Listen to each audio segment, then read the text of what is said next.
Halo,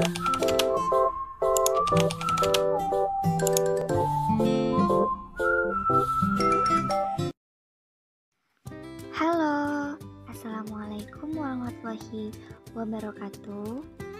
Di sini saya Tri Lailatul Hasanah, perwakilan dari kelompok 7 yang bertugaskan sebagai moderator pada presentasi kali ini.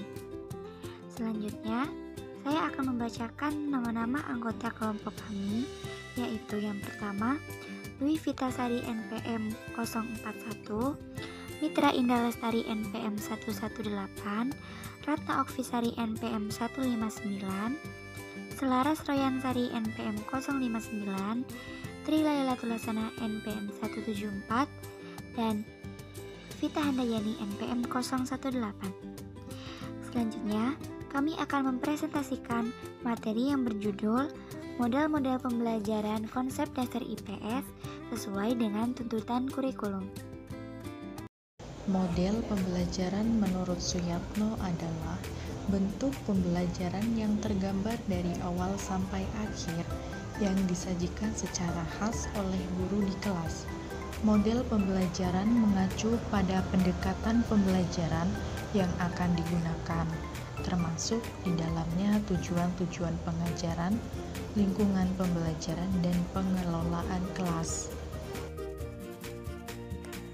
Yang pertama, problem-based learning. Menurut Lubis, model pembelajaran problem-based learning adalah model pembelajaran yang menunjukkan kepada siswa kepada suatu masalah yang kemudian siswa dapat memecahkannya melalui berpikir maupun menganalisis berdasarkan pengalaman mereka dalam lingkungannya. Berikut langkah-langkah model pembelajaran problem-based learning. A. Guru menjelaskan tujuan pembelajaran, menjelaskan logistik yang dibutuhkan.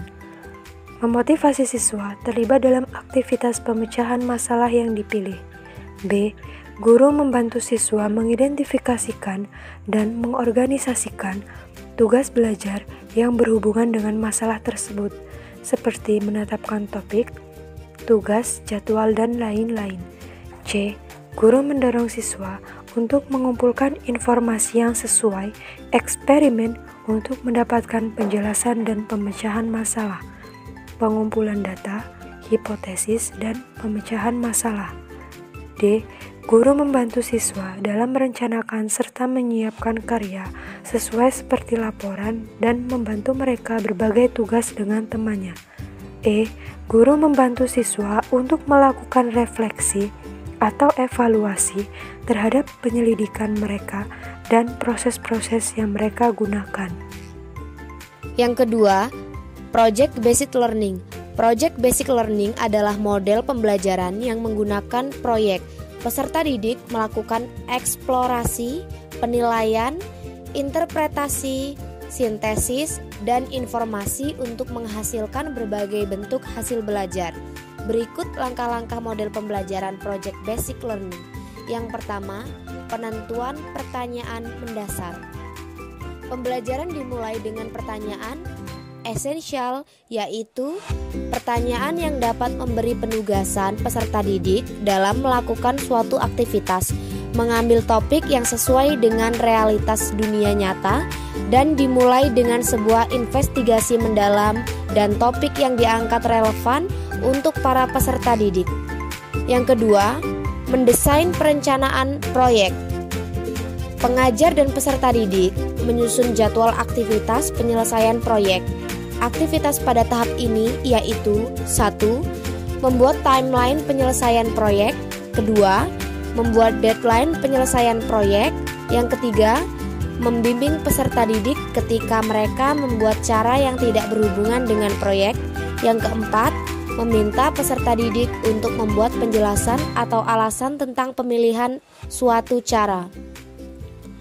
Yang selanjutnya adalah memonitor peserta didik dan kemajuan proyek. Pengajar bertanggung jawab untuk memonitor aktivitas peserta didik selama penyelesaian proyek menggunakan rubrik yang dapat merekam keseluruhan aktivitas yang penting. Yang selanjutnya, menguji hasil.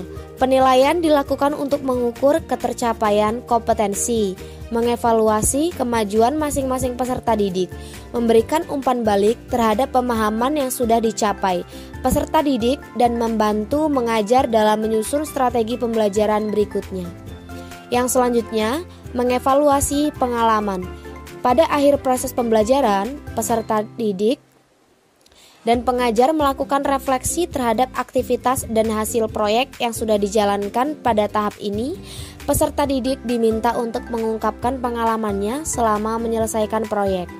Pengajar dan peserta didik mengembangkan diskusi untuk memperbaiki kinerja selama proses pembelajaran, sehingga pada akhirnya ditemukan suatu temuan baru untuk menjawab permasalahan yang diajukan pada tahap pertama pembelajaran. Yang ketiga, ada discovery learning. Model pembelajaran discovery learning adalah model mengajar yang mengatur pengajaran sedemikian rupa sehingga anak memperoleh pengetahuan yang sebelumnya belum diketahuinya itu tidak melalui pemberitahuan. Sebagian atau seluruhnya ditemukan sendiri menurut Azhari tahun 2015. Sedangkan menurut Saifuddin tahun 2014, model pembelajaran discovery learning merupakan sebuah proses pembelajaran yang terjadi bila siswa tidak disajikan dalam bentuk finalnya tetapi melalui proses menemukan. Berikut tahapan penerapan model discovery learning menurut Shah, Lestari, Maskun, dan Justina tahun 2015 sebagai berikut. A. Simulation. Pada tahap ini, guru memberikan rangsangan kepada peserta didik, sehingga timbul kebingungan titik. Pada tahap ini, guru bertanya dengan mengajukan persoalan atau menyuruh anak didik membaca atau mendengarkan uraian yang membuat permasalahan. Stimulasi pada tahap ini berfungsi untuk menyediakan kondisi interaksi belajar yang dapat mengembangkan dan membantu siswa dalam mengeksplorasi bahan. Dalam hal ini, Brunner memberikan stimulation menggunakan teknik bertanya, yaitu dengan mengajukan pertanyaan-pertanyaan yang dapat menghadapkan siswa pada kondisi internal yang mendorong eksplorasi. B. Problem statement. Pada tahap selanjutnya, guru memberikan kesempatan kepada siswa untuk mengidentifikasi sebanyak mungkin agenda-agenda masalah yang relevan dengan bahan pelajaran. Kemudian, salah satunya dipilih dan dirumuskan dalam bentuk hipotesis. C. Data processing merupakan kegiatan pengolahan data dan informasi yang telah diperoleh para siswa baik melalui wawancara, observasi, dan sebagainya. Tujuan dari tahap ini ialah pembentukan konsep dan generalisasi. Yang E. Verification.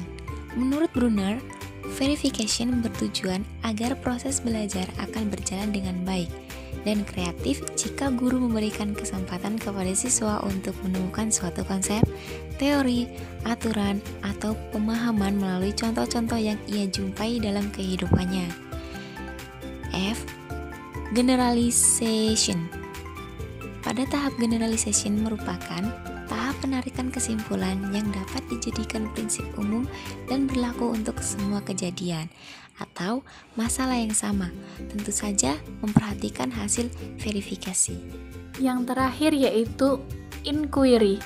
Pembelajaran inquiry menurut Sanjaya tahun 2010 nomor 196 adalah serangkaian kegiatan pembelajaran yang menekankan pada proses berpikir kritis dan analitis untuk mencari dan menemukan sendiri jawaban dari suatu masalah yang dipertanyakan. Model inquiry merupakan sebuah model pembelajaran yang menekankan pada aktivitas siswa dalam menemukan konsep atau pengetahuannya secara mandiri melalui serangkaian prosedur pemecahan masalah yang dilaluinya. Rustini tahun 2009 nomor 4. Menurut Jauhar, langkah-langkah pembelajaran inquiry yaitu yang pertama, orientasi, yang kedua merumuskan masalah, yang ketiga merumuskan hipotesis, yang keempat mengumpulkan data, yang kelima menguji hipotesis, yang keenam merumuskan kesimpulan. Yang selanjutnya, merancang dan menerapkan keterampilan dasar IPS. Ada beberapa faktor, yaitu yang pertama ada kebermaknaan, yang kedua ada penguatan, dan yang ketiga ada umpan balik. Yang pertama, kebermaknaan, yaitu keterampilan akan mengingatkan jika pemahaman tentang informasi dan gagasan telah diperoleh siswa. Yang kedua, penguatan adalah pengulangan oleh guru dan latihan siswa. Dan yang ketiga yaitu umpan balik, yaitu kegiatan belajar akan efektif jika siswa menerima dengan cepat tentang hasil-hasil tugas belajar tersebut. Sekian presentasi dari kelompok kami. Apabila ada kesalahan, kami mohon maaf yang sebesar-besarnya. Terima kasih. Wassalamualaikum warahmatullahi wabarakatuh.